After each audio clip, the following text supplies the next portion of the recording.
Thank you very much for your precious time. Well, so far, as we can see, the ASEAN Summit 17th and related summits has come to an end. So, what do you think about the remarkable results of the summits?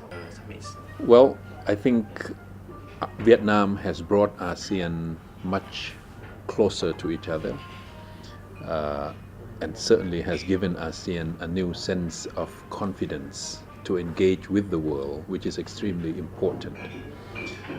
ASEAN has been playing that role of trying to balance, trying to modulate all the power relations, if we call it that way, in the region. Now, EAS plus one plus one plus one and then plus six, all these ASEAN has been in the center.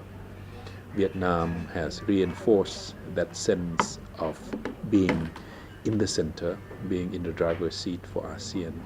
And if you heard what President Yudhoyono said after Prime Minister Nguyen Tan Dung finished his closing remarks, President Yudhoyono from Indonesia said, yes, we will take ASEAN to the global stage. Vietnam prepared ASEAN for the next step forward. We can see that now ASEAN have many important partners, but which partner is a top priority to ASEAN? Because, for example, as we know, ASEAN and China have launched the common website and announced about the establishing the ASEAN and China Bank. So whether China is the biggest partner, the most important partners to ASEAN? Well, we welcome all of them, and all of them are important in different ways, different sizes and different expertise and different background. Some of them have been very, very successful economically. Some of them are now offering us tremendous market and purchasing power. Some of them are small, but are very, very important, active, participating, contributing. So we can't say that which one is more important than others. But we welcome all of them, and we want to make sure that we can engage and benefit and cooperate and can help them too. I mean, it has to be a two-way traffic. That is, they benefit from being here with us. We benefit from having them here to solve our problems, to face our challenges, whether it's human resource development, bridging the gap of development between the newer members and the older members, and then economic transformation, investments. All these things are important to us. They pledge to participate in our efforts to build our own community by the year 2015. We provide them with eventually a stronger market, more purchasing power, larger market is expanding every year. So both sides will have to be benefiting from the efforts. But we cannot deny that China is the most active partner to ASEAN, right, sir? Well, it's the largest, and then closest to us, next to Vietnam, next to Laos, next to Myanmar. So it's really immediate neighbor, and then a very, very large market, buying our markets and buying our products, buying our resources, and pretty soon going to come out and do investment in the ASEAN market. So it's an important market, yes. But then there are other member states. The EU is now, investing the highest in the ASEAN markets. The EU, not Japan, not the US. US and Japan are trading with us almost equal, about 200 billion US dollars a year. That's very important. Distant, but present here in the region. EAS has accepted two new members, so how we should see the role of ASEAN Yes. in the forum when the EAS have bigger members?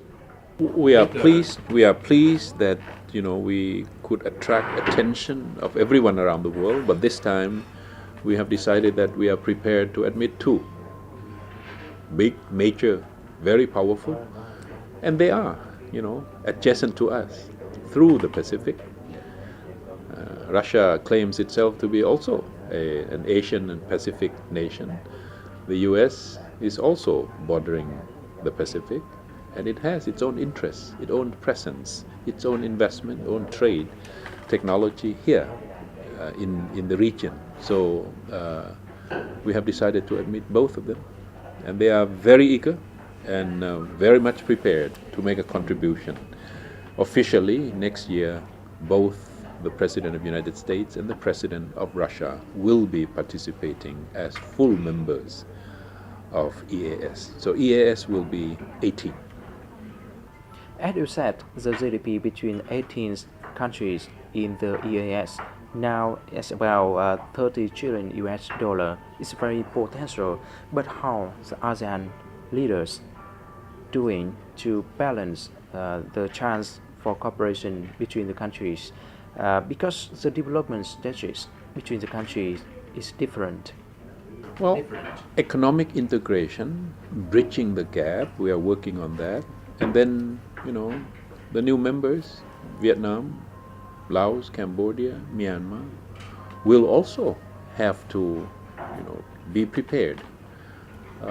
Make some adaptation, make some adjustment, open up for foreign investment, and establish laws and legal framework that would give confidence to the foreign investors, and they would come in, and slowly we would rise together, and slowly we would be one market called ASEAN Economic Community.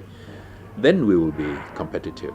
Our own GDP is only 1.6, 1.7 combined trillion, but when we are in the EAS, it will be almost 30 trillion US dollars combined a year, and then we will be over half of world trade.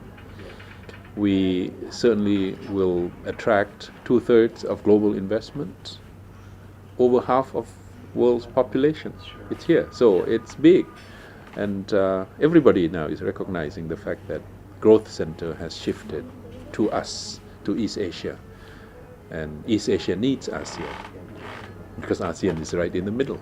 Between India and China, who is in the middle? ASEAN. Between China and Japan, who is playing that balancing role? ASEAN. So, we are sitting and ready to make a contribution, small, medium size, but welcoming everyone, friendly to everyone, opposed none. Yeah. We are here welcoming everyone to come to our stage, to our platform, to join in our processes and mechanisms, and to drive this region together. Yeah. Once again, thank you very much for the time. I'll try. Thank you very much. Thank you.